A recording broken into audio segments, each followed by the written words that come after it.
ഈ സ്റ്റോറി നിങ്ങൾക്ക് ഇഷ്ടപ്പെട്ടാൽ സബ്സ്ക്രൈബ് ചെയ്യുക. 6. ബ്ലൂ മൂൺ ഹോസ്പിറ്റലിന്റെ കാര്യത്തിൽ എന്തോ പ്രശ്നമുണ്ടെന്ന് വിശ്വനാഥൻ പറഞ്ഞത് കേട്ട് ആര്യൻ ഒന്ന് നടുങ്ങിപ്പോയി. എന്ത് പ്രശ്നം അങ്കിൾ? എനിക്കൊന്നും മനസ്സിലാവുന്നില്ല. പരിഭ്രമത്തോടെ തിരക്കുമ്പോൾ അവന്റെ ഹൃദയം അതിവേഗം മിടിക്കുകയായിരുന്നു. നീ ഹോസ്പിറ്റൽ വരയ്ക്കെടുത്തതിന്റെ പിന്നിൽ ഉദ്ദേശം എനിക്കറിയാം. പക്ഷെ നമ്മുടെ ബിസിനസ് ആണ് വലുത്. ഹോസ്പിറ്റലിന്റെ നടത്തിപ്പല്ല. മാനേജ്മെന്റ് മാറുമുണ്ടാവുന്ന കുറെ പ്രശ്നങ്ങളുണ്ട്. കനത്ത ശബ്ദത്തിൽ വിശ്വനാഥൻ പറഞ്ഞ് അവസാനിപ്പിച്ചപ്പോൾ ആര്യനും ഒന്ന് ചിന്തിച്ച ശേഷം പറഞ്ഞു, അങ്കിള് പറഞ്ഞത് ശരിയാ. നമുക്ക് ആ പഴയ മാനേജ്മെന്റിനെ തന്നെ ഹോസ്പിറ്റൽ കാര്യങ്ങൾ ഏൽപ്പിച്ചാലോ? പ്രശ്നങ്ങൾ അവസാനിപ്പിക്കാൻ അതല്ലേ നല്ലത്. പക്ഷേ ആ മാനേജറില്ലേ, ആകാശ് സേതുരാമൻ, അയാളുടെ സ്വഭാവം നിനക്ക് അറിയാഞ്ഞിട്ട്. അയാൾ ആദർശങ്ങൾ കെട്ടിപ്പിടിച്ചിരിക്കുന്ന ഒരുത്തന് വീണ്ടും ഹോസ്പിറ്റൽ അവർക്ക് വിട്ടുകൊടുക്കുന്നു എന്ന് പറഞ്ഞ അയാള് സമ്മതിക്കും തോന്നുന്നില്ല. വിശ്വനാഥൻ ഗൗരവപൂർവ്വം പറഞ്ഞു. അതിനെപ്പറ്റി അങ്കിൾ പേടിക്കണ്ട, ഞാൻ പോയി സംസാരിക്കാം. പക്ഷെ നീ ഒറ്റയ്ക്ക്? അതെ അങ്കിൾ, ഞാൻ പോയി കണ്ടോളാം. അക്കാര്യം എനിക്ക് വിട്ടേക്ക്. വിശ്വനാഥനെ മുഴുവനാക്കാൻ സമ്മതിക്കാതെ പറയുമ്പോ ആര്യനിൽ എന്തെന്നില്ലാത്ത ആത്മവിശ്വാസമുണ്ടായിരുന്നു. ബ്ലൂ മൂൺ ഹോസ്പിറ്റൽ കൊച്ചിയിലെ തന്നെ വൺ ഓഫ് ദി ബെസ്റ്റ് ഹോസ്പിറ്റലാണ്. നമ്മളിപ്പോ അതിന്റെ ഭാഗമായ സ്ഥിതിക്ക് ആ ഹോസ്പിറ്റലിന്റെ പ്രശസ്തിയിലും പ്രവർത്തനത്തിലും യാതൊരു കോട്ടവും തട്ടരുതെന്ന് എനിക്ക് നിർബന്ധമുണ്ട്. അങ്ങനെ വന്നാ അത് രജപുത്ര ഗ്രൂപ്പിനെ പോലും ബാധിക്കും. വിശ്വനാഥൻ പറയുന്നത് ആര്യൻ ശ്രദ്ധയോടെ കേട്ടു. കാര്യത്തിന്റെ ഗൗരവം മനസ്സിലായതും താൻ കാരണം ഹോസ്പിറ്റലിന് യാതൊരു മാനക്കേടും ഉണ്ടാവില്ലെന്ന് ഉറപ്പ് കൊടുത്തുകൊണ്ട് ആര്യൻ ഫോൺ കട്ട് ചെയ്തു. ഫോൺ കോൾ അവസാനിപ്പിച്ചതും ആര്യന്റെ ചിന്ത മുഴുവൻ ആകാശിനോട് എങ്ങനെ സംസാരിക്കും എന്നതിനെ പറ്റിയായിരുന്നു. അങ്കിളിന് ഉറപ്പ് നൽകിയെങ്കിൽ കൂടിയും എങ്ങനെ അയാളുമായി സംസാരിച്ച് ഒരു തീരുമാനത്തിലെത്തുമെന്ന കാര്യത്തിൽ ആര്യന് യാതൊരു ഊഹം ഉണ്ടായിരുന്നില്ല. ആ കാര്യം ചിന്തിച്ചുകൊണ്ടിരിക്കുകയായിരുന്നു പുറകിൽ നീരവിന്റെ സ്വരം കേട്ടത്. നീ ഇന്ന് കോളേജിൽ പോകുന്നില്ലേ? ഇപ്പൊ തന്നെ ലേറ്റായി. ഇപ്പോഴും വലിയ തെളിച്ചൊന്നുമില്ല നീരവിന്റെ മുഖത്ത്. നിന്റെ ദേഷ്യം ഇനിയും മാറിയില്ലേ? ആര്യൻ ചോദിച്ചു. ഓ, നിങ്ങളോടൊക്കെ ദേഷ്യപ്പെടാനും മാത്രം നമ്മളാരാ? നിങ്ങൾ വലിയ രാജാവല്ലേ. ഒക്കെ തീരുമാനിക്കുന്നത് നിങ്ങൾ തന്നെ. അതൊക്കെ എതിർക്കാൻ നമുക്കെന്ത് അവകാശം? നീരവിന്റെ മുഖത്ത് ദേഷ്യം പ്രകടമല്ലെങ്കിൽ കൂടിയും ആ വാക്കുകളിൽ ഉണ്ടായിരുന്നു അവൻ എത്രമാത്രം ദേഷ്യത്തിലാണെന്ന്. നീ എന്നിങ്ങനെയൊക്കെ പറയുന്നേ? നീ എന്റെ ബെസ്റ്റ് ഫ്രണ്ട് അല്ലേ? അവന്റെ വാക്കുകൾ ആര്യനെ ചെറുതായി വേദനിപ്പിച്ചെങ്കിലും അത് പുറത്തു കാട്ടാതെ നീരവിന്റെ തോളിൽ കൈചേർത്തുകൊണ്ട് ആര്യൻ തുടർന്നു. എനിക്ക് എന്റെ അച്ഛൻ പറഞ്ഞ പോലെ പഠിച്ച് ഡിഗ്രി നേടണം. അതിനാ ഞാൻ ഇത്രയൊക്കെ കഷ്ടപ്പെടുന്നത്. അത് നീ കൂടെ മനസ്സിലാക്കിയില്ലെങ്കിൽ പിന്നെ ആരാടാ മനസ്സിലാക്കുക? ആര്യൻ പറഞ്ഞത് കേട്ടതും നീരവ് അവനോട് ചേർന്ന് നിന്ന് മറുപടി പറഞ്ഞു. എനിക്കറിയാം, പക്ഷേ നീ ചെയ്യുന്ന ത്യാഗമൊന്നും ആരും കാണാൻ പോകുന്നില്ല, മനസ്സിലാക്കുകയില്ല.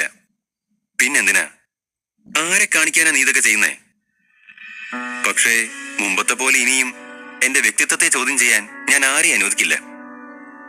ആര്യൻ നീരവിന്റെ കണ്ണിൽ നോക്കിക്കൊണ്ട് പറഞ്ഞു. നീയല്ലേ എന്റെ ബെസ്റ്റ് ഫ്രണ്ട്. എന്റെ എല്ലാ കാര്യങ്ങളും നിനക്കല്ലേ അറിയാവുന്നത്. ആ നീ കൂടി എന്നെ തളർത്തിക്കളഞ്ഞ പിന്നെങ്ങനെയാടാ ഞാൻ എന്റെ ലക്ഷ്യത്തിലെത്തുക? ഇടർച്ചയോടെ പറയുമ്പോ ആര്യന്റെ കണ്ണ് നിറഞ്ഞു. കുറെ നേരത്തെ സംസാരത്തിനൊടുവിൽ നീരവിന് കാര്യങ്ങളൊക്കെ ബോധ്യമായതും നീരവ് തന്റെ സ്കൂട്ടിയുടെ താക്കോൽ ആര്യന് നേരെ എറിഞ്ഞു. വാ പോവാം. ചിരിച്ചുകൊണ്ട് പറഞ്ഞതും ആര്യൻ അവനെ കെട്ടിപ്പിടിച്ചു. താങ്ക്സ് ഡാ. നിർത്തടാ, നീ എന്നെ കരയിക്കോ? ആര്യന്റെ പറച്ചിൽ കേട്ടതും നീരവ് സ്വതസിദ്ധമായ കുസൃതിയോടെ ചോദിച്ചു. ഇരുവരും കോളേജിലെത്തി വണ്ടി പാർക്ക് ചെയ്ത് പോകാനൊരുങ്ങിയതും പുറകിൽ ആരുടെയോ ശബ്ദം കേട്ടു. ഓ, വന്നോ ദരിദ്രവാസികള്? രാഹുലായിരുന്നു അത്.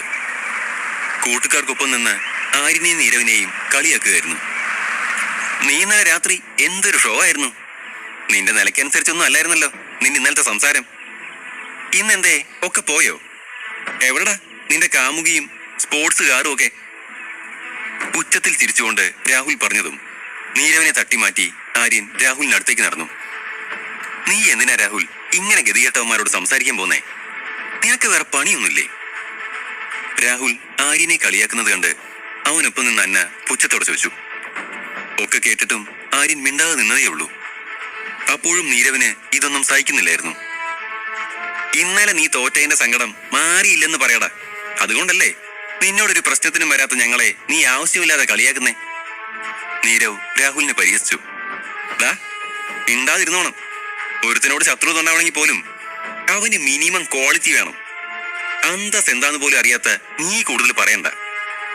നീരവിന്റെ പരിഹാസം സഹിച്ചില്ലെന്ന വണ്ണം രാഹുൽ അവന്റെ ഷർട്ടിന്റെ കോളറിൽ കയറി പിടിച്ച് വലിച്ചുകൊണ്ട് പറഞ്ഞു. അപ്പോഴേക്കും ആര്യൻ രാഹുലിന്റെ അടുത്തെത്തിയിരുന്നു. ദേഷ്യത്തോടെ രാഹുലിനെ തള്ളി മാറ്റിക്കൊണ്ട് ആര്യൻ തുടർന്നു. ഞാൻ എല്ലാം കേട്ടോണ്ട് മിണ്ടാണ് നിൽക്കുന്ന കരുതി ഞാൻ പൊട്ടനാണെന്ന് കരുതരുത്. വേണ്ട വേണ്ടാന്ന് നിൽക്കുന്നതാ. വെറുതെ ഇനിയും തലേ കയറാൻ വന്ന നിന്നെ കൊന്നിട്ടേ ഞാൻ ഇറങ്ങും. പറഞ്ഞില്ലാന്ന് വേണ്ട. ചുവന്ന കണ്ണുകളോടെ ആര്യൻ പറഞ്ഞു നിർത്തിയപ്പോൾ രാഹുൽ ഭയന്നു പോയി.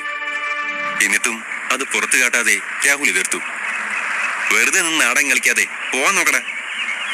ആര്യനിൽ നിന്ന് പിടി അയക്കാൻ ശ്രമിച്ചുകൊണ്ട് രാഹുൽ പറഞ്ഞു. ഒടുവിൽ തന്റെ കൂടെയുള്ളവരോട് പോവാൻ അവൻ ആംഗ്യം കാണിച്ചു. സിറ്റി ബാങ്കിൽ സ്വർണ്ണ തന്റെ ജോലി തിരക്കിലായിരുന്നു. അവളുടെ കൂടെയുള്ളവരൊക്കെ അവളെക്കുറിച്ച് എന്തൊക്കെയോ പിറുപിറുക്കുന്നതും തന്റെ നോട്ടം ചെല്ലുമ്പോ സാധാരണ പോലെ പെരുമാറുന്നതും കുറച്ചു നേരമായി അവൾ ശ്രദ്ധിക്കുന്നുണ്ടായിരുന്നു. അവരുടെ സ്വഭാവത്തിന് മാറ്റം കണ്ടതും എന്തിനാണ് അവരിങ്ങനെയൊക്കെ പെരുമാറുന്നതെന്ന ചിന്ത അവളെ ഭരിച്ചു. കുറച്ചു സമയം കഴിഞ്ഞതും അവളുടെ ഫ്രണ്ട് കൃഷ്ണപ്രിയ അടുത്തു വന്നിരുന്നു. നീ നോക്കിക്കോ സ്വർണ്ണ, നീ മിക്കവാറും ആ ആര്യന്റെ ഭാര്യയാവും. ഞങ്ങൾക്കൊക്കെ ഇവിടെ അയാളുടെ പണം എണ്ണിയിരിക്കാനുള്ള യോഗയെ കാണും.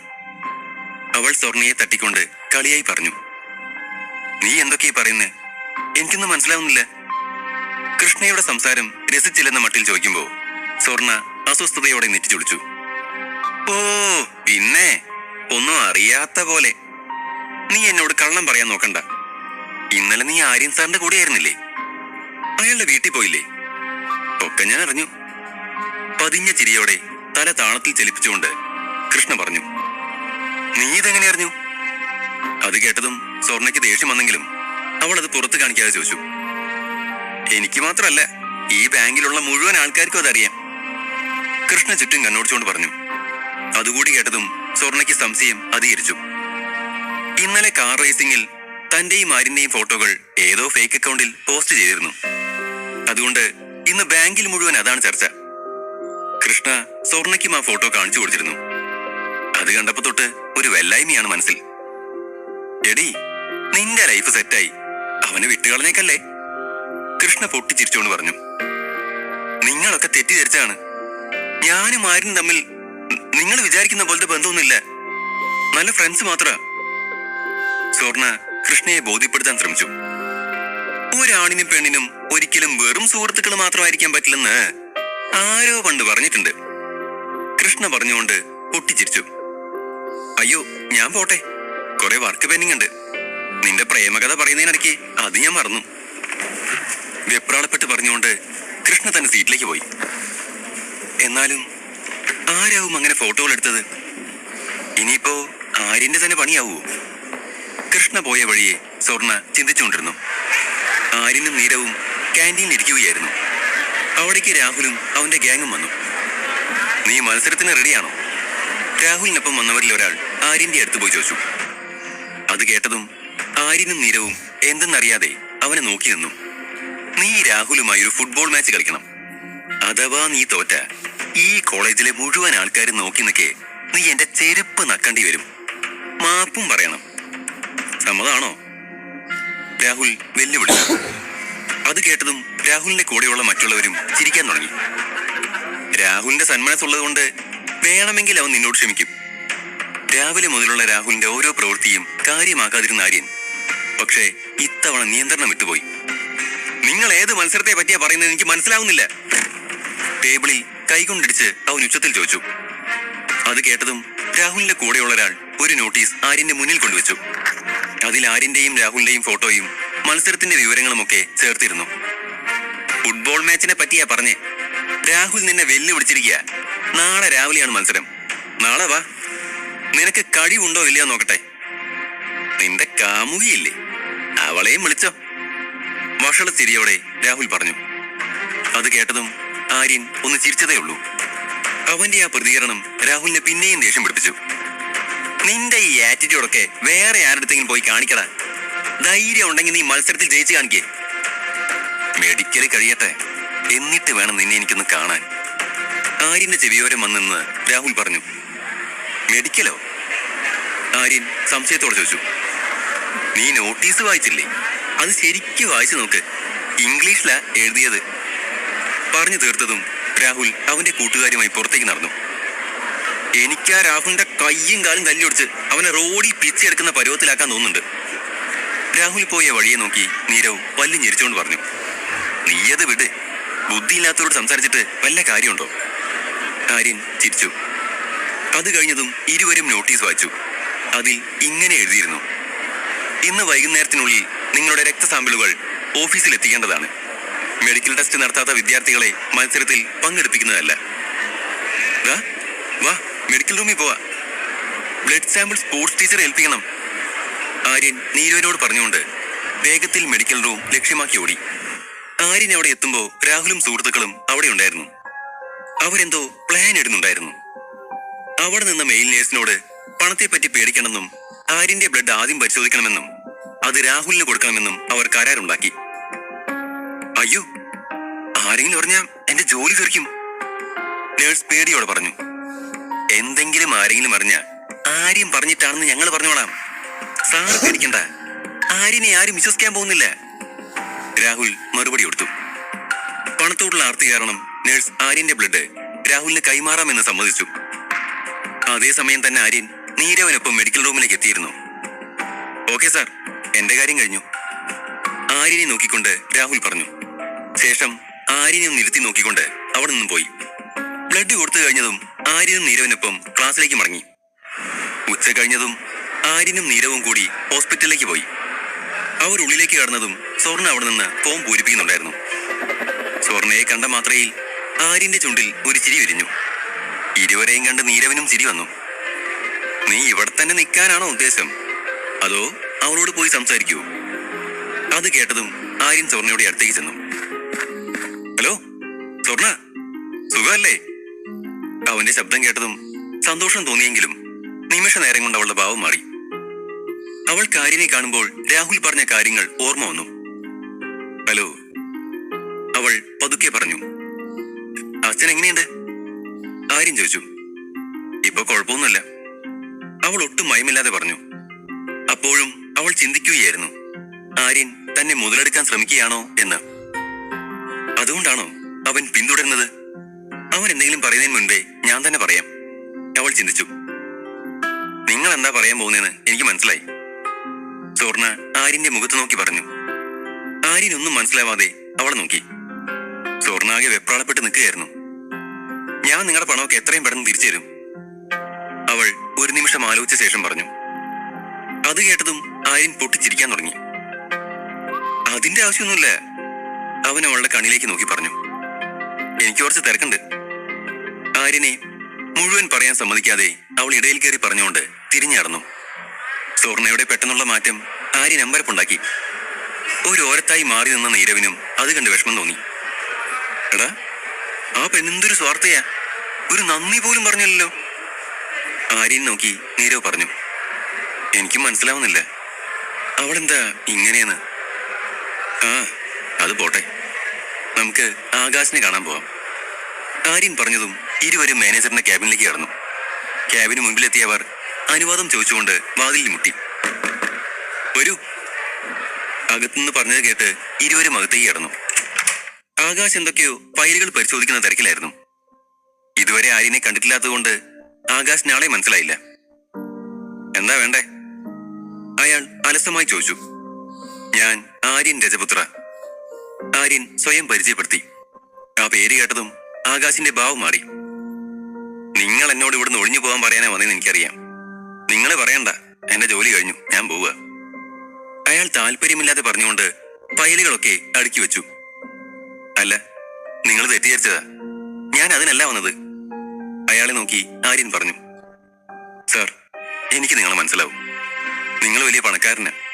പക്ഷെ നിങ്ങൾ തന്നെ വന്ന് എന്നോട് ഇവിടുന്ന് ഒഴിയണമെന്ന് പറയുന്നതിന്റെ ഉദ്ദേശം എനിക്ക് മനസ്സിലാവുന്നില്ല. നിങ്ങളൊരു ഫോൺ കോൾ മതി ഇവിടെ നിന്ന് എന്നെ ഇറക്കാൻ. പിന്നെ എന്തിനാ സാർ നേരിട്ട് വന്നത്? ആകാശ് ചോദിച്ചു. നിങ്ങൾക്ക് എന്താ വേണ്ടത്, അത് പറയൂ. ആര്യൻ ഉറച്ച ശബ്ദത്തിൽ മറു ചോദ്യം അയച്ചു. ചോദ്യം മനസ്സിലാവാതെ അയാൾ അമ്പരപ്പോടെ ആര്യന്റെ മുഖത്തേക്ക് നോക്കി. എന്താവും ആര്യന്റെ ഉദ്ദേശം? അധ്യായം 7. ആശുപത്രിയുടെ മാനേജർ ആകാശിനെ കണ്ട് സംസാരിക്കുകയാണ് ആര്യൻ. ആകാശിന്റെ ധാർഷ്ട്യം കണ്ടതും ആര്യൻ അയാളെ ഒന്ന് ഇരുത്തി നോക്കി. ഞാൻ ഈ കുറഞ്ഞ കാലത്തിനിടയ്ക്ക് കുറെ ആൾക്കാരെ കണ്ടിട്ടുണ്ട്. അവരുടെ കാര്യങ്ങളൊക്കെ ചോദിച്ചറിഞ്ഞിട്ടുമുണ്ട്. അതുകൊണ്ട് നിങ്ങൾ കാര്യം പറ, എന്താ നിങ്ങളുടെ പ്രശ്നം? ഒരു ഓണർ മാറുന്നതിന് മാനേജർ വഴി മുടക്കി നിൽക്കുന്നത് എന്തിനാ? ആര്യൻ ചോദിച്ചു. ഇവനിതെന്തിന്റെ ഭ്രാന്ത? നീരവ് പല്ല് കടിച്ചുകൊണ്ട് പെറുപെറുത്തു. അവസാനം ആര്യൻ ആകാശിന് മുന്നിലിരുന്നു. ഇനി പറ. മുന്നോട്ടാഞ്ഞിരുന്നുകൊണ്ട് ആര്യൻ വീണ്ടും ചോദിച്ചു. ആര്യന്റെയും നീരവിന്റെയും ചലനങ്ങൾ വീക്ഷിച്ചുകൊണ്ടിരുന്ന ആകാശ് പറഞ്ഞു, സാർ, എനിക്ക് നിങ്ങളോടൊന്നും പറയാനില്ല. അഥവാ ഞാൻ എന്തെങ്കിലും പറഞ്ഞു പോയാൽ കൂടിയും എനിക്ക് തന്നെ പിന്നീടൊരു വിഷമാവും. ഒട്ടും സഹകരിക്കാൻ തയ്യാറാവാതെ ആകാശ് സംസാരിച്ചു. അയാൾ കുറച്ച് ഫയലുകൾ ആര്യൻ നേരെ നീട്ടി. ഇതൊന്ന് നോക്ക്. ബ്ലൂ മൂൺ ഹോസ്പിറ്റൽ കൊച്ചിയിലെ തന്നെ ഏറ്റവും നല്ല ആശുപത്രിയാണ്. ഇവിടുത്തെ മാനേജ്മെന്റും ഡോക്ടേഴ്സും ഒക്കെ പേരും പ്രശസ്തിയുള്ളവരാ. ഞങ്ങളൊക്കെ തന്നെയാ ഈ ഹോസ്പിറ്റൽ ഇന്നത്തെ നിലയിലെത്തിക്കാൻ കാരണവും. അതിനുവേണ്ടി നല്ലോണം പരിശ്രമിച്ചിട്ടുണ്ട്. പക്ഷെ പെട്ടെന്നൊരു ദിവസം ആര്യൻ രജപുത്ര എന്ന് പറയുന്ന ഒരു ബിസിനസ്സുകാരൻ കടന്നു വരുന്നു. അയാൾ ഹോസ്പിറ്റലിൽ വിലക്കെടുക്കുന്നു, എല്ലാം മാറ്റിമറിക്കുന്നു. ഇതുവരെ ഉണ്ടായിരുന്ന പേരും പ്രശസ്തിയും ഒക്കെ ഒറ്റ ദിവസം കൊണ്ട് ഇല്ലാതാക്കുന്നു. അതെവിടുത്തെ നിയമമാണ്? ദേഷ്യവും പുച്ഛവും കലർത്തിക്കൊണ്ട് ആകാശ് പറയുമ്പോഴും ആര്യൻ മിണ്ടാതെ കേട്ടിരുന്നതേ ഉള്ളൂ. ആര്യൻ, ഞാൻ എന്തെങ്കിലും തുറന്നടിച്ച് പറഞ്ഞു പോയാൽ നിങ്ങൾക്ക് വിഷമം തോന്നും. പക്ഷെ അതൊന്നും ഇപ്പൊ എനിക്ക് നോക്കേണ്ട കാര്യമില്ല. യാതൊരു മയവുമില്ലാതെ ആകാശ് തുടർന്നു. എല്ലാ ബിസിനസ്സുകാരും ചെയ്യുന്നത് പോലെ വല്ല പൈസ ഡൊണേറ്റ് ചെയ്യുകയോ ജീവകാരുണ്യ പ്രവൃത്തി ചെയ്യുകയായിരുന്നെങ്കിൽ നിങ്ങളോട് എനിക്ക് ഇത്തിരിയെങ്കിലും മതിപ്പുണ്ടായേനെ. പക്ഷേ ഇതിപ്പോ നിങ്ങൾക്ക് നിങ്ങളുടെ ലാഭം മാത്രമാണ് വലുത്. ആകാശ് ആര്യൻ നോക്കി പറയുമ്പോ അയാളുടെ കണ്ണുകളിലും ശബ്ദത്തിലും ആര്യനോടുള്ള ദേഷ്യം ഉണ്ടായിരുന്നു. അതുവരെ മിണ്ടാതിരുന്ന ആര്യൻ പക്ഷേ ഇതുകൂടി കേട്ടതോടെ മറുപടി പറഞ്ഞു. നിങ്ങൾ പറഞ്ഞല്ലോ, ഇവിടെയുള്ള ഡോക്ടർമാരൊക്കെ സന്മനസ്സുള്ളവരാണ്, രോഗികളോട് അനുകമ്പമുള്ളവരാണ് എന്നൊക്കെ. എന്റെ സുഹൃത്തിന്റെ അച്ഛനെ ഇവിടെ അഡ്മിറ്റ് ചെയ്തിട്ട് ചികിത്സ കൊടുക്കാൻ എന്തേന്ന് ചോദിച്ചപ്പോ അവള് സഹകരിച്ചാ ചികിത്സിക്കാം എന്നാണ് ഇവിടുത്തെ ഒരു ഡോക്ടർ എന്ന മറുപടി. അതാണോ നിങ്ങൾ പറയുന്ന ഹാർഡ് വർക്ക്? അങ്ങനെയൊക്കെ എന്റെ സുഹൃത്തിനോട് പറയുന്നവനെ ഞാൻ വെറുതെ വിടണായിരിക്കും അല്ലേ? അല്ലെങ്കിൽ നിങ്ങൾ നടപടി എടുക്കും വരെ ഞാൻ കാത്തിരിക്കണമായിരിക്കും അല്ലേ? ആര്യന്റെ വാക്കുകൾ ആകാശ് ഞെട്ടലോടെയാണ് കേട്ടത്. അപ്പോ ഒരാൾ തെറ്റ് ചെയ്തെന്ന് വെച്ച് ഹോസ്പിറ്റലിലുള്ള എല്ലാവരെയും ശിക്ഷിക്കുന്നത് ശരിയാണോ? തന്റെ കണ്ണട അഴിച്ച് ടേബിളിൽ വെച്ചുകൊണ്ട് ആകാശ് ചോദിച്ചു. ആ, അതൊക്കെ പോട്ടെ, ഇപ്പൊ നിങ്ങൾ എന്തിനാ വന്നേന്ന് പറ. ആകാശിന്റെ ചോദ്യത്തിന് മറുപടിയായി ആര്യൻ ശാന്തമായി പറഞ്ഞു. ഇറക്കി വിടാൻ വന്നൊന്നുമല്ല, ഞാൻ നിങ്ങളോട് ഇവിടെ തന്നെ തുടരണമെന്ന് പറയാൻ വന്നതാ. ഞാൻ ഈ സ്ഥാപനം വാങ്ങിയതുകൊണ്ട് ഇവിടെ ആരുടെയും ജോലിയെയോ ജീവിതത്തെയോ ബാധിക്കില്ല. ഇവിടെ എല്ലാം മാറ്റിമറിക്കാനല്ല എന്റെ ഉദ്ദേശം. എല്ലാവരുടെയും ജോലി ഇതേപോലെ തുടരണം. നിങ്ങളും ഇതേ സ്ഥാനത്തുണ്ടാവണം. ഇക്കാര്യം എനിക്ക് സമ്മതമല്ലെങ്കിൽ നിങ്ങൾ എന്ത് ചെയ്യും? ആകാശ് ഒന്ന് ചിരിച്ചുകൊണ്ട് തന്നെ ചോദിച്ചു. ഞാനിത് പറഞ്ഞാലും നിങ്ങളിവിടെ തുടരില്ലെന്ന് എനിക്ക് നന്നായി അറിയാം. എന്നാലും ഇവിടുന്ന് പോകണ്ടെന്ന് പറയാനാ ഞാൻ വന്നത്. നിങ്ങൾ ഇവിടെ ഉണ്ടെങ്കിൽ ലക്ഷക്കണക്കിന് ആൾക്കാരുടെ ജീവിതം സുരക്ഷിതമാകുമെന്ന് നിങ്ങൾക്കും അറിയാവുന്നതല്ലേ. ഒരു ആശുപത്രിയിൽ ഡോക്ടർ മാറിയ പ്രത്യേകിച്ച് ഒന്നും സംഭവിക്കാനില്ല. നേരെ മറിച്ച് മാനേജ്മെന്റ് മാറിയ അത് ആശുപത്രിയുടെ മൊത്തം പ്രവർത്തനത്തെ തന്നെ ബാധിക്കും. അത് വേണ്ട. ആര്യൻ പറഞ്ഞത് കേട്ട് ആകാശ് ചിന്തയിലാണ്ടു. നിങ്ങൾ ഇവിടുന്ന് പോവില്ലെന്ന് ഞാൻ വിശ്വസിക്കുകയാണ്. എനിക്ക് വേണ്ടിയല്ല, എത്രയോ ദൂരെ നിന്ന് വരെ ബ്ലൂ മൂൺ ഹോസ്പിറ്റലിനെ വിശ്വസിച്ച് വരുന്ന ആൾക്കാർക്ക് വേണ്ടി നിങ്ങൾ ഇവിടെ വേണം. എനിക്ക് കുറച്ച് സമയം തരണം, ഞാൻ ആലോചിച്ചിട്ട് പറയാം. ആകാശ് മറുപടി കൊടുത്തു. സമയമെടുത്ത് ആലോചിച്ചിട്ട് ഒരു തീരുമാനം പറഞ്ഞാൽ മതി. ലക്ഷക്കണക്കിന് ആൾക്കാരാ നിങ്ങളെയും ഈ ഹോസ്പിറ്റലിനെ വിശ്വസിച്ച് നിൽക്കുന്നത്. അതില്ലാതാക്കരുത്. അതും പറഞ്ഞ് ആര്യൻ പുറത്തേക്കിറങ്ങി. അവനൊപ്പം നീരവും. രണ്ടുപേരും ലിഫ്റ്റിനടുത്തേക്ക് നടന്നു. എടാ, എന്നാലും ആ ആകാശ് എന്തൊരു ദുഷ്ടനല്ലേ. പറ്റില്ല എന്ന് എടുത്തടിച്ച പോലെ പറയാൻ അയാൾക്ക് എങ്ങനെ തോന്നി? നീരവ് പറഞ്ഞതും ആര്യൻ ഒന്നും മിണ്ടിയില്ല. ഇരുവരും ലിഫ്റ്റിൽ കയറി. സ്വർണയും ഉണ്ടായിരുന്നു അതിനുള്ളിൽ. അവളവരെ കണ്ട ഭാവം നടിച്ചില്ല. ഹായ്, എന്തൊരു കോയിൻസിഡൻസ്. ദൈവം നമ്മളെ പിന്നെയും കൂട്ടിമുട്ടിച്ചു. സ്വർണയെ കണ്ട ആര്യൻ ആവേശത്തോടെ പറഞ്ഞുകൊണ്ട് ചിരിച്ചു. അത് കണ്ടതും അവൾ താല്പര്യമില്ലാത്ത മട്ടിലൊന്ന് തലയാട്ടി. എന്താ ഒരു വിഷമം പോലെ? എന്തെങ്കിലും പ്രശ്നമുണ്ടോ? അച്ഛനിപ്പോ എങ്ങനെയുണ്ട്? ഓക്കെ അല്ലേ? ആര്യൻ വെപ്രാളപ്പെട്ട് ചോദിച്ചു. നിങ്ങളോട് എത്ര പ്രാവശ്യം പറയണം, അച്ഛനൊരു കുഴപ്പമില്ല, അവൾ അസ്വസ്ഥതയോടെ പറഞ്ഞു. സ്വർണയുടെ ഈ ഭാവമാറ്റം പ്രതീക്ഷിച്ചില്ലെന്ന പോലെ ആര്യനും നീരവും അവളെ അമ്പരപ്പോടെ നോക്കി. എന്താ പറ്റി സ്വർണ, കാര്യം പറ, ആര്യൻ ചോദിച്ചപ്പോഴേക്കും ലിഫ്റ്റ് 7ാം നിലയിലെത്തിയിരുന്നു. ആ ചോദ്യത്തിന് ഉത്തരം പറയാതെ സ്വർണ ഇറങ്ങിപ്പോയി. ആ പെണ്ണിനോട് പോയി കാര്യം തിരക്കാൻ നിന്നോട് ഞാൻ പ്രത്യേകം പറയണോ? ചോദിച്ചുകൊണ്ട് നീരവ് വേഗം ആര്യനെ തള്ളി പുറത്താക്കി താഴത്തെ നിലയിലേക്ക് പോയി. സ്വർണയെ കണ്ടതും അവൻ പേര് വിളിച്ചു. അത് കേൾക്കി അവൾ തിരിഞ്ഞു നോക്കി. അത് കണ്ട ആര്യൻ അവിടെ ഇരിക്കുന്നത് പോലെ അഭിനയിച്ച് അവളെ നോക്കി. അതോടെ സ്വർണ അവനെ ദേഷ്യത്തോടെ നോക്കിക്കൊണ്ട് അവിടുന്ന് പോവാൻ തുടങ്ങി. എന്റെ ചോദ്യത്തിന് ഉത്തരം തരാതെ നീ ഇവിടുന്ന് പോവില്ല സ്വർണ, അവൻ ഉറക്കെ വിളിച്ചു പറഞ്ഞു. അതും പറഞ്ഞ് ആര്യൻ എണീറ്റ് അവൾക്ക് അടുത്തേക്ക് നടന്നു. അവന്റെ വരവ് കണ്ടതും ഭയം കൊണ്ട് സ്വർണയ്ക്ക് തൊണ്ട വരണ്ടു. ദൈവമേ, എന്നെ രക്ഷിക്കണേ, എന്തു കുറ്റമാണ് ഞാൻ ചെയ്തതെന്ന് എനിക്കറിയില്ല, എന്നെ രക്ഷിക്കണേ ഭഗവാനെ, അവൾ മനസ്സിൽ പറഞ്ഞുകൊണ്ടിരിക്കുമ്പോൾ ആര്യൻ അവൾക്കടുത്തേക്ക് നടന്നെത്തിയിരുന്നു. ഞാൻ ചോദിക്കുന്ന ചോദ്യങ്ങൾക്ക് കൃത്യമായി മറുപടി തരണം, ആര്യൻ ഗൗരവത്തോടെ പറഞ്ഞു. ആര്യൻ, നിങ്ങൾ വലിയ ആളാ, സ്വർണ്ണ പറഞ്ഞു തുടങ്ങിയതും അതെനിക്കറിയാം എന്ന് പറഞ്ഞ് ആര്യൻ ഇടയിൽ കയറി. ഞാനൊരു പാവം സാധാരണക്കാരിയാ, എനിക്കെന്റെ അഭിമാനം വലുത്. നിങ്ങളെന്റെ സുഹൃത്താണ്, എന്നെ ഒരുപാട് സഹായിച്ചിട്ടുണ്ട്, അതൊന്നും ഞാൻ ഈ ജന്മം മറക്കില്ല. പക്ഷേ അതിന്റെ പേര് പാതിയിൽ നിർത്തിക്കൊണ്ട് സ്വർണ്ണ പോകാൻ തുടങ്ങിയതും ആര്യൻ പെട്ടെന്ന് അവളുടെ കയ്യിൽ കയറി പിടിച്ചു. നിനക്ക് എന്നോടുള്ള ദേഷ്യത്തിന്റെ കാരണം പറഞ്ഞ എനിക്കിന്ന് സമാധാനമായിട്ടൊന്ന് ഉറങ്ങായിരുന്നു, ആര്യൻ പറഞ്ഞു. അത് കേട്ടതും സ്വർണ്ണ ബാഗിൽ നിന്ന് തന്റെ ഫോൺ എടുത്ത് അതിൽ സോഷ്യൽ മീഡിയ ഓപ്പൺ ചെയ്തിട്ട് അവന് നേരെ നീട്ടി. ആരെ അന്ന് നമ്മുടെ ഫോട്ടോസൊക്കെ എടുത്തേ, ഫോൺ അവന് നേരെ നീട്ടി ചോദിക്കുമ്പോൾ സ്വർണ്ണ കോപം കൊണ്ട് വിറച്ചിരുന്നു. ആ ഫോട്ടോ ആര്യനും ആദ്യമായി കാണുകയായിരുന്നു. ആരാ ഇതൊക്കെ എടുത്ത് സോഷ്യൽ മീഡിയ പോസ്റ്റ് ചെയ്തത്? നിങ്ങൾക്കറിയോ, ഈ ഫോട്ടോ വന്നതിന് ശേഷം എനിക്ക് തല ഉയർത്തി നടക്കാൻ പോലും വയ്യ. ബാങ്കിൽ എല്ലാവരും ഓരോന്ന് ചോദിക്കുക, എനിക്കെന്തോ. പറഞ്ഞുകൊണ്ടിരിക്കെ അവൾ പാതിയിൽ നിർത്തി. നിനക്കെന്താ തോന്നുന്നേ? ആര്യന്റെ ചോദ്യം കേട്ടതും അവൾ പെട്ടെന്ന് കണ്ണുയർത്തി അവനെ നോക്കി. രാഹുൽ പറഞ്ഞത് ശരിയാണെന്ന് എനിക്കിപ്പോ തോന്നുന്നുണ്ട്. നിങ്ങൾ എന്റെ അവസ്ഥ മുതലെടുക്കാണെന്ന്.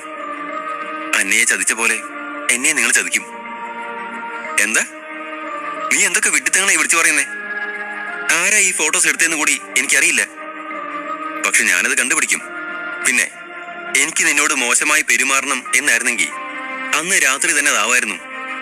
നീ ഒറ്റയ്ക്കല്ലേ അന്നുണ്ടായിരുന്നേ, അന്ന് എനിക്ക് ചെയ്തുകൂടെ? മൂന്നാമത്തെ കാര്യം, ഞാനല്ല അന്നയെ ചതിച്ചേ, അവളാ എന്നെ കോളേജ് മുഴുവൻ നോക്കി നിൽക്കെ അപമാനിച്ചത്. ഇനിയും നീ രാഹുൽ പറഞ്ഞത് വിശ്വസിക്കുന്നുണ്ടോ? ആര്യൻ ശബ്ദമുയർത്തി ചോദിച്ചു. അല്ലേ തന്നെ നിന്നോട് ഞാനിതൊക്കെ എന്തിനാ പറയുന്നേ? നിനക്ക് എന്നോട് എന്തെങ്കിലും തെറ്റിദ്ധാരണ ഉണ്ടെങ്കിൽ മാറിക്കോട്ടെ എന്ന് വെച്ചാ ഞാൻ കാര്യം തിരക്കിയത്. ഇനി ഒരിക്കലും നിന്റെ കാര്യത്തിൽ ഞാൻ ഇടപെടില്ല, ആര്യൻ കനത്ത ശബ്ദത്തിൽ പറഞ്ഞു നിർത്തി. ശേഷം അവളെ ഒന്ന് നോക്കിക്കൊണ്ട് അവൻ പിന്തിരിഞ്ഞു നടന്നു. ആര്യൻ പുറത്തേക്ക് വരുമ്പോൾ നീരവ് അവിടെ കാത്തു നിൽക്കുന്നുണ്ടായിരുന്നു. ആര്യന്റെ മുഖം കണ്ടപ്പോ തന്നെ എന്തോ വിഷമമുണ്ടെന്ന് അവന് മനസ്സിലായി. ഇപ്പൊ ഒന്നും ചോദിക്കണം തോന്നിയത് കൊണ്ട് ഒന്നും മിണ്ടിയില്ല. കുറച്ചു കഴിഞ്ഞതും ഒരു ടാക്സി പിടിച്ച രണ്ടുപേരും ഹോസ്റ്റലിലേക്ക് മടങ്ങി. പോകുന്ന വഴിയൊക്കെയും ആര്യൻ ഒന്നും മിണ്ടാതെ പുറത്തേക്ക് നോക്കിയിരിക്കുകയായിരുന്നു. നിനക്കെന്താ ഒരു സങ്കടം പോലെ? സ്വർണ എന്തെങ്കിലും പറഞ്ഞോ? നീരവ് നിശബ്ദത മുറിച്ചുകൊണ്ട് ആര്യനോട് ചോദിച്ചു. ആൾക്കാർ എന്താ എന്നെ തെറ്റിദ്ധരിക്കുന്നതെന്ന് എനിക്ക് എത്ര ആലോചിച്ചിട്ടും മനസ്സിലാവുന്നില്ലടാ, അത്രയും പറഞ്ഞ് ആര്യൻ മിണ്ടാതിരുന്നു. ഞാനില്ല നിന്റെ കൂടെ, എന്താ കാര്യം പറ, ആര്യന്റെ തോളിൽ തട്ടി നീരവ് പറഞ്ഞു. നീയുണ്ട്, അതാ പ്രശ്നം. എന്തിനാ നീ എന്നെ അവൾക്കടുത്തേക്ക് പറഞ്ഞു വിട്ടെ? ആര്യൻ ദേഷ്യത്തോടെ ചോദിച്ചുകൊണ്ട് നീരവന്റെ കഴുത്തിൽ പിടിച്ചു. പിടിവിടുവിക്കാൻ അപേക്ഷാ സ്വരത്തിൽ പറഞ്ഞതും ആര്യൻ പതിയെ പിടിവിട്ടു. ആ പെണ്ണിന്റെ മനസ്സിൽ എന്താണെന്നറിയാനാ നിന്നെ ഞാൻ പറഞ്ഞയച്ചത്. നീ എന്നെ അയച്ചതൊന്നുമല്ല, എന്നെ ലിഫ്റ്റിയും തള്ളി പുറത്തേക്ക് ഇട്ടതാ, ആര്യൻ പല്ല് ഞെരിച്ചുകൊണ്ട് പറഞ്ഞു. രാത്രി 12 മണി കഴിഞ്ഞിട്ടും ഇരുവർക്കും ഉറക്കം വന്നില്ല. ആര്യന്റെ മനസ്സിൽ മുഴുവൻ സ്വർണ്ണ പറഞ്ഞ കാര്യങ്ങളായിരുന്നു. പെട്ടെന്ന് നീരവ് കണ്ണു തുറന്നപ്പോൾ ഫാനും നോക്കി കിടക്കുന്ന ആര്യനെയാണ് കണ്ടത്. നീരവ് അവന്റെ കൈകൾ 3 വട്ടം ആര്യൻ കാണാനായി കുടഞ്ഞപ്പോ സംശയത്തോടെ ആര്യൻ അവനെ നോക്കി. നീ ഇനിയും ഉറങ്ങിയില്ലേ? നീരവ് ഉറക്കച്ചടവോട് ചോദിച്ചു. നീയും ഉറങ്ങിയില്ലേ? ആര്യനും ചോദിച്ചു. നീ പേടിക്കൊന്നും വേണ്ട, സ്വർണയ്ക്ക് നിന്നെ മനസ്സിലാവും. ഇപ്പോഴും നിന്നെ അവളുടെ ഒരു ഫ്രണ്ടായിട്ട് തന്നെയല്ലേ കാണുന്നേ. അതുകൊണ്ട് സമാധാനിക്ക്, ഒക്കെ നേരെയാവും. ഞാനല്ലേ പറയുന്നേ, ഇപ്പൊ ഉറങ്ങാൻ നോക്ക്. നീരവ് പറഞ്ഞു. അതൊന്നും അല്ലടാ പ്രശ്നം. ആര്യൻ ഫാൻ നോക്കിക്കൊണ്ട് പറഞ്ഞു. പിന്നെന്താ പ്രശ്നം? ഒറ്റയ്ക്കായ പോലെ തോന്നുന്നുണ്ടോ? നിനക്ക് എന്നോട് തുറന്നു പറ. നീരവ് ആര്യൻ നേരെ തിരിഞ്ഞുകൊണ്ട് ചോദിച്ചു. ശരിയാ, ഞാൻ ഒറ്റയ്ക്കാ. എന്താ ചെയ്യാൻ പറ്റുക നിനക്ക്? അത് കേട്ടതും ആര്യൻ നീരവിനെ തുറച്ചു നോക്കി ദേഷ്യത്തോടെ ചോദിച്ചു. എടാ, നീ കാര്യം എന്താന്ന് പറ, ഇല്ലെങ്കിൽ ഇന്ന് നടന്ന പോലെ എന്തെങ്കിലുമൊക്കെ നടക്കും. നീരവ് കളിയായി പറഞ്ഞു. അത് കേട്ടിട്ടും ആര്യൻ ഒന്നും പറഞ്ഞില്ല. അതുപോട്ടെ, ഞാൻ വേറൊരു കാര്യം ചോദിക്കട്ടെ. നിനക്കന്ന് സോഷ്യൽ മീഡിയയിൽ കണ്ട പെണ്ണിനെ ഇഷ്ടമായോ? അവള് ക്യൂട്ടല്ലേ, പറ. നീരവ് ആവേശത്തോടെ ചോദിച്ചു. അത് കേട്ടതും ആര്യന്റെ ഭാവം മാറി. അവൻ ഉത്തരമൊന്നും പറയാതെ ഫാനിൽ തന്നെ നോട്ടം ഉറപ്പിച്ചു. നിന്നോട് ചോദിച്ചിട്ടൊന്നും ഒരു കാര്യമില്ല, വെറുതെ സമയം കളയാൻ. നീ നിന്നെ ഇഷ്ടം പോലെ ചെയ്തോ, ഞാൻ ഉറങ്ങാൻ പോവുക. നീരവ് പറഞ്ഞുകൊണ്ട് തിരിഞ്ഞു കിടന്ന് ഉറങ്ങാൻ തുടങ്ങി. ആര്യൻ പിന്നെയും ചിന്തയിൽ മുഴുകിക്കിടന്നു. പിറ്റേന്ന് 9 മണിക്ക് അവർ കോളേജിലെത്തി. ഫുട്ബോൾ മാച്ച് തുടങ്ങാൻ കുറച്ച് സമയം കൂടിയേ ബാക്കിയുള്ളൂ. നീരവും ആര്യനും ക്യാൻറ്റീനിൽ ചായ കുടിച്ചുകൊണ്ടിരിക്കുകയാണ്. ഈ സമയം രാഹുൽ പ്യൂണിനെ വിളിച്ചിട്ട് എന്തോ ഒരു പേപ്പർ കൊടുത്തതിന് ശേഷം സ്പോർട്സ് ടീച്ചർ ശ്രീദേവിയുടെ അടുത്ത് കൊണ്ട് കൊടുക്കാനും ശ്രീദേവി ടീച്ചർ പറയുന്ന പോലെ ചെയ്യാനും നിർദ്ദേശിച്ചുകൊണ്ട് 500 രൂപയും കൊടുത്തയച്ചു. അയാൾ ശരിയെന്ന് സമ്മതിച്ചുകൊണ്ട് അവിടെ നിന്നും പോയി. മേഡം, ഇത് ആര്യ എന്ന് പറഞ്ഞൊരു കുട്ടി തരാൻ പറഞ്ഞതാ. അത്രയും പറഞ്ഞുകൊണ്ട് അയാൾ പേപ്പർ അവർക്ക് നേരെ നീട്ടി. അവിടെ വെച്ചേക്ക്. ലാപ്ടോപ്പിൽ നിന്ന് കണ്ണു മാറ്റാതെ അവർ പറഞ്ഞു. നിങ്ങളെന്തിനാ നോക്കി നിൽക്കുന്നേ? അവിടെ വെച്ചിട്ട് പൊക്കോളാം, ഞാൻ പറഞ്ഞില്ലേ. ഞാൻ പിന്നീട് നോക്കിക്കോളാം, ഈ വർക്കൊന്ന് തീർക്കട്ടെ. തന്നെ നോക്കി നിൽക്കുന്ന അയാളോട് ശ്രീദേവി തന്റെ പരുക്കൻ ശബ്ദത്തിൽ പറഞ്ഞു. മേഡം, ഇത് അവന്റെ ജീവിത പ്രശ്നമാണെന്ന് ആ ചെറുക്കൻ പറഞ്ഞത്, അതുകൊണ്ട് വേഗം ഇതൊന്ന് നോക്കണം. അയാൾ പേടിയോടെ പറഞ്ഞു. ജീവിത പ്രശ്നോ? അതിനു മാത്രം ഈ കത്തിലെന്താ ഉള്ളത്? ശ്രീദേവി അമ്പരപ്പോടെ ചോദിച്ചു. അവരാ കത്ത് പ്യൂണിന്റെ കയ്യിൽ നിന്നും വാങ്ങിയപ്പോൾ അയാൾ പുറത്തേക്ക് ഇറങ്ങി. രാഹുലും കൂട്ടരും അപ്പോഴേക്കും അവിടെ എത്തിയിരുന്നു. ടീച്ചറിന്റെ പ്രതികരണം എന്താണെന്ന് അറിയാൻ അവർ സ്റ്റാഫ് റൂമിന്റെ ജനലിന് പുറത്ത് ആകാംക്ഷയോടെ കാത്തുനിന്നു. ശ്രീദേവി ആ കത്ത് തുറന്നതും ചെറിയ രീതിയിൽ അതിൽ നിന്ന് ചോരയേറ്റ് വീഴുന്നുണ്ടായിരുന്നു. ഇതെന്താ ഈ കുട്ടി അയച്ചിരിക്കുന്നേ? അവർ സ്വയം പറഞ്ഞുകൊണ്ട് കത്ത് പൊട്ടിച്ചു വായിച്ചു. അതിൽ ചോര കൊണ്ട് ഇങ്ങനെ എഴുതിയിരുന്നു. പ്രിയപ്പെട്ടവളെ, ഞാൻ കുറെ നാളായി ഒരു കാര്യം പറയാമെന്ന് കരുതുന്നു. പക്ഷെ നിന്റെ പ്രതികരണം എന്താവുമെന്നോർത്ത് പറയാതിരുന്നതാണ്. എന്റെ സ്വപ്നങ്ങളിൽ എത്രയും നീ മാത്രമേ ഉള്ളൂ. എന്റെ ഉറക്കം നഷ്ടപ്പെടുന്ന സ്വപ്നമായി നീ മാറിക്കഴിഞ്ഞു. എനിക്ക് നിന്നെ ഒത്തിരി ഇഷ്ടമാണ്. ഇത് വെറുതെ എഴുതിയതാണെന്ന് കരുതരുത്. ഞാൻ എന്റെ രക്തം കൊണ്ട് എഴുതിയ കത്താണിത് എന്ന് ആര്യൻ. രക്തം കൊണ്ട് എഴുതിയ കത്ത് വായിച്ച് അവസാനിപ്പിച്ച ശ്രീദേവി ദേഷ്യം കൊണ്ട് വിറച്ചു. ശ്രീദേവിയുടെ ഭാവം മാറിയത് കണ്ട് ചിരിച്ചുകൊണ്ട് രാഹുൽ തന്റെ സുഹൃത്തുക്കളോട് പറഞ്ഞു. ഇനി ആര്യൻ ഞാൻ ആരാണെന്ന് മനസ്സിലാക്കാൻ പോകുന്നതേ ഉള്ളൂ. കത്ത് ചുരുട്ടി പിടിച്ചുകൊണ്ട് ദേഷ്യത്തോടെ ശ്രീദേവി പുറത്തേക്ക് വന്നതും ഒന്നും അറിയാത്ത ഭാവത്തിൽ രാഹുൽ അവരുടെ മുമ്പിൽ ചെന്നു. Good morning ma'am. ടീച്ചർ കേട്ടിട്ടും അവർ മറുപടി ഒന്നും പറയാതെ മുന്നോട്ട് നടന്നു. കുറച്ചു ദൂരം നടന്ന ശേഷം എന്തോ ഒരു ഓർമ്മയിൽ അവർ പിന്തിരിഞ്ഞ് രാഹുലിനെ വിളിച്ചു. ഒന്നിങ്ങോട്ട് വരൂ. കേട്ടതും അവൻ അച്ചടക്കത്തോടെ അവരുടെ മുമ്പിൽ ചെന്നു. എന്താ മാം? അവൻ ഭവ്യതയോടെ ചോദിച്ചു. ആര്യൻ നിങ്ങളുടെ ബാച്ചല്ലേ? കണ്ണട നേരെയാക്കിക്കൊണ്ട് ചോദിച്ചു. അതെ. എന്താ മാം, വീണ്ടും അവൻ എന്തെങ്കിലും ഒപ്പിച്ചോ? രാഹുലിന്റെ ചോദ്യത്തിന് അവർ മറുപടി കൊടുത്തില്ല. കുറച്ചു കഴിഞ്ഞതും എന്തോ ഓർത്തെന്ന പോലെ രാഹുൽ തുടർന്നു. ആര്യൻ ഇപ്പൊ കോളേജിലെ ലോക്കർ റൂമിൽ കാണും. കേട്ടതും ശ്രീദേവി ഒന്നും മിണ്ടാതെ നടന്നു. അവരുടെ പോക്കും നോക്കി ഉദ്ദേശം നടന്ന പോലെ രാഹുലും സുഹൃത്തുക്കളും ചിരിക്കാൻ തുടങ്ങി. 8. ആര്യന്റേതെന്ന് കരുതിയ പ്രേമലേഖനം കിട്ടിയ ശേഷം ആര്യനെ അന്വേഷിച്ച് ശ്രീദേവി ടീച്ചർ എത്തുമ്പോൾ ആര്യൻ ആൺകുട്ടികൾക്കുള്ള മുറിയിലിരുന്ന് ഫുട്ബോൾ മാച്ചിനുള്ള ഒരുക്കങ്ങൾ നടത്തുന്ന തിരക്കിലായിരുന്നു. ശ്രീദേവി ടീച്ചറെ പെട്ടെന്ന് അവിടെ കണ്ടതും അവിടെ ഉണ്ടായിരുന്ന കുട്ടികളൊക്കെ ഒരു നിമിഷത്തേക്കൊന്ന് പരിഭ്രമിച്ചു. ചിലരൊക്കെ വസ്ത്രം മാറുന്നുണ്ടായിരുന്നു. അവരെ കണ്ടതും കുട്ടികൾ മാറി നിന്നു. ആര്യൻ ഈ സമയത്ത് തന്റെ ജേഴ്സി ഇടാൻ ഒരുങ്ങുകയായിരുന്നു. ആകെ ഒരു ജീൻസ് മാത്രമായിരുന്നു അവന്റെ വേഷം. പെട്ടെന്ന് അവരെ അവിടെ കണ്ടതും കയ്യിൽ കിട്ടിയ വെള്ളത്തോർത്തുകൊണ്ട് അവൻ ശരീരം മറിച്ചു. അവന്റെ പ്രവൃത്തി കണ്ടതും ശ്രീദേവിക്ക് ദേഷ്യം വന്നു. അവർ പല്ല് ഞെരിച്ചുകൊണ്ട് അവനടുത്തേക്ക് നടന്നു. നിനക്ക് നാണമില്ലേ? ദേഷ്യത്തോട് ചോദിച്ചുകൊണ്ട് അവർ അവനടുത്തേക്ക് ചെന്ന് കയ്യിലിരുന്ന കത്ത് കാണിച്ചു കൊടുത്തു. നീയല്ലേ ഇത് കൊടുത്തയച്ചത്? അതെ, ഞാനാ.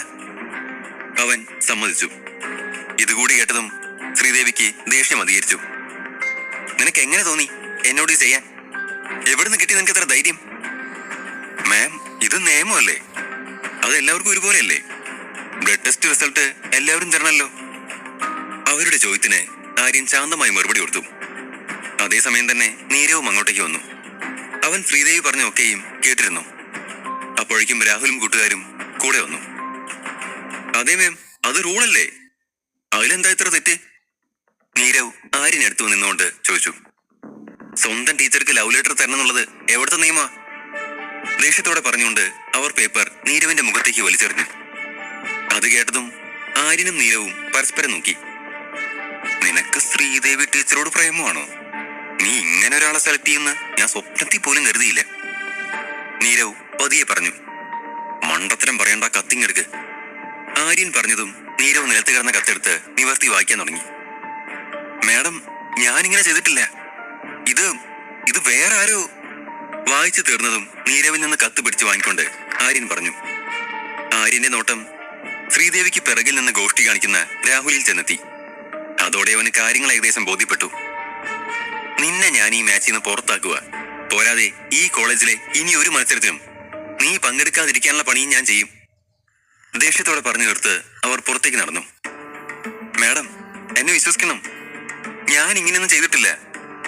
ശരിക്കും നിങ്ങൾ ബ്ലഡ് റിസൾട്ട് തരാൻ പറഞ്ഞുകൊണ്ടാ ഞാനത് ചെയ്തേ. മറ്റൊന്നും എനിക്കറിയില്ല. വേറൊരാൾ ഇങ്ങനെയൊരു ചതി അതിനിടയിൽ ചെയ്യുന്ന എനിക്കറിയില്ലായിരുന്നു. അവർക്ക് പിന്നാലെ ഓടിക്കൊണ്ട് പറഞ്ഞു. ശേഷം തന്റെ പുറകിൽ നിന്ന് ഗോഷ്ടി കാണിക്കുന്ന രാഹുലിനെ ഒന്ന് തറപ്പിച്ചു നോക്കി. നിർത്തിക്കോ, ഇതെന്റെ തീരുമാന, ഞാനീ നടത്തും. ദേഷ്യത്തോടെ പറഞ്ഞുകൊണ്ട് ശ്രീദേവി നടന്നകന്നു. തന്റെ ഭാഗം പറഞ്ഞു മനസ്സിലാക്കാനായി ആര്യൻ പുറകെ പാഞ്ഞിട്ടും ഒരു ഫലവും ഉണ്ടായില്ല. പെട്ടെന്ന് ടീച്ചറുടെ മൊബൈൽ റിംഗ് ചെയ്തു. ഫോൺ എടുത്തപ്പോ മറുപുറത്ത് നിന്ന് പറയുന്നത് കേട്ടതും എന്ത്? അതെങ്ങനെ സംഭവിച്ചു? ഞെട്ടലോടെ അവർ ചോദിച്ചു. സാരമില്ല, ഞാൻ നോക്കിക്കോളാം. മറുപടി കൊടുത്തുകൊണ്ട് ടീച്ചർ ഫോൺ കട്ട് ചെയ്തു. അപ്പോഴും ആര്യൻ അവരുടെ അടുത്ത് തന്നെ ഉണ്ടായിരുന്നു. നീ മത്സരത്തിന് റെഡി ആയിക്കോ, ശ്രീദേവി പെട്ടെന്ന് ആര്യൻ നോക്കി പറഞ്ഞു. അവർ പറഞ്ഞത് വിശ്വസിക്കാനാവാതെ നിന്നു ആര്യൻ.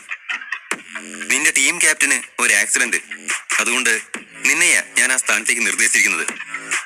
മത്സരം ജയിക്കണം. ശ്രീദേവി അത് പറഞ്ഞതും ആര്യൻ കൊച്ചുകുട്ടിയെ പോലെ തുള്ളിച്ചാടി. പക്ഷേ നീ ചെയ്തതിനുള്ള ശിക്ഷ എങ്ങനെയും കിട്ടും, ശ്രീദേവി പരുക്കൻ ശബ്ദത്തിൽ പറഞ്ഞു. നിങ്ങൾ എന്ത് ശിക്ഷ തന്നാലും ഞാൻ സ്വീകരിച്ചോളാം, ആര്യൻ വിനയത്തോടെ പറഞ്ഞു. മത്സരം തുടങ്ങാൻ ഇനി 25 മിനിറ്റ് കൂടെ ഉള്ളൂ, ശ്രീദേവി ടീച്ചർ വാച്ചിൽ നോക്കി ആര്യനോട് പറഞ്ഞു. അത് കേട്ടതും ആര്യൻ ഇരുന്നിട്ട് നിന്നും എഴുന്നേറ്റ് അനുസരണയുള്ള കുട്ടിയെ പോലെ അവർ പറയുന്നത് കേൾക്കാൻ കാത്തു. 25 തവണ ഗ്രൗണ്ട് ചുറ്റുക. ശ്രീദേവി പറഞ്ഞതും മറുത്തൊന്നും പറയാതെ ആര്യൻ ഗ്രൗണ്ട് ലക്ഷ്യമാക്കി നടന്നു. ഓടിക്കൊണ്ടിരിക്കെ അവന്റെ നോട്ടം സ്റ്റേഡിയത്തിന്റെ ആളൊഴിഞ്ഞ ഭാഗത്തെ ബെഞ്ചിലിരിക്കുന്ന അന്നയിലും രാഹുലിലും തങ്ങി നിന്നു. രാഹുൽ അന്നയുടെ ചുണ്ടിൽ ആഴത്തിൽ ചുംബിക്കുകയാണ്. അന്ന രാഹുലിനെ തന്റെ നീണ്ട വിരലുകളാൽ അവന്റെ ദേഹത്ത് മുറുക്കെ പിടിച്ചിരിക്കുന്നു. ഇത് കണ്ടതും ആര്യൻ ഓട്ടത്തിന്റെ വേഗത കൂട്ടി. അവരുടെ കണ്ണിൽപ്പെടാതെ ഓടുന്നതിനിടയിൽ തന്നെ അന്നയുടെ ശബ്ദം അവന്റെ കാതിൽ വീണു. ഇന്നത്തെ മാച്ച് നീ ജയിച്ച ഞാനൊരു സമ്മാനം തരും.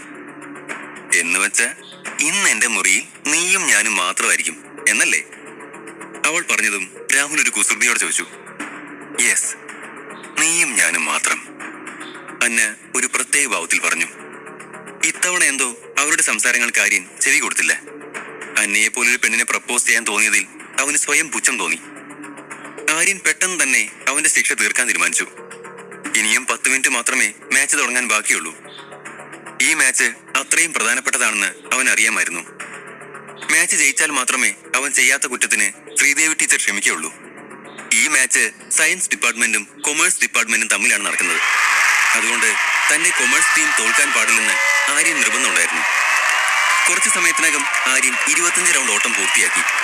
എല്ലാവരും ഗ്രൗണ്ടിലേക്ക് എത്തിച്ചേർന്നു. ആര്യന്റെ ടീം ചുവപ്പ് ജേഴ്സിയും രാഹുലിന്റെ ടീം മഞ്ഞ ജേഴ്സിയുമായിരുന്നു ധരിച്ചിരുന്നത്. കുറച്ച് സുന്ദരി പെൺകുട്ടികൾ ചിയർ ഗേൾസായി 2 ടീമിലും ഉണ്ടായിരുന്നു. അന്നയും മത്സരം കാണാൻ വന്നിരുന്നു. അവൾ ഇടയ്ക്കിടെ രാഹുലിന് ഫ്ലൈയിങ് കിസ് കൊടുക്കുന്നുണ്ടായിരുന്നു. മാച്ച് അനൗൺസ് ചെയ്തതും ഇരു ടീമുകളും പരസ്പരം ഷേക്ക് ഹാൻഡ് ചെയ്തു. ആര്യനും രാഹുലും കൈ കൊടുത്തതും കൊള്ളാം, നീ ക്യാപ്റ്റൻ ആയല്ലേ എന്ന് പറഞ്ഞുകൊണ്ട് ആര്യന്റെ കൈ രാഹുൽ ഒന്ന് മുറുക്കി പിടിച്ചു. നിന്റെ വാടയെ കാമുകിയെ കാണാനില്ലല്ലോടാ. വാടയെ കൃത്യം കൊടുത്തില്ലേ? നോക്ക്, എന്റെ കാമുകി ആ ഡ്രസ്സിൽ എത്ര സെക്സിയാണെന്ന്. ആര്യന് മാത്രം കേൾക്കാൻ പാകത്തിന് പറഞ്ഞുകൊണ്ട് രാഹുൽ പിന്നെയും അന്നയ്ക്ക് ഫ്ലൈയിങ് കിസ് കൊടുത്തു. ചിയർ ഗേൾസിനൊപ്പം തുള്ളാൻ മാത്രം നിന്റെ കാമുകിയെ പോലെ എന്റെ കാമുകി അത്ര ഗതികെട്ടവളല്ല, മനസ്സിലായോടാ? ആര്യൻ മറുപടി പറഞ്ഞു. ആര്യൻ എവിടെ? അവർ സംസാരിച്ചുകൊണ്ടിരിക്കെ ആരോ വിളിച്ചു ചോദിച്ചതും ആര്യൻ കാണികൾക്കിടയിലേക്ക് നോക്കി. സ്വർണ അവനെ നോക്കി ചിരിക്കുന്നു. അവന് വല്ലാത്ത സന്തോഷം തോന്നി.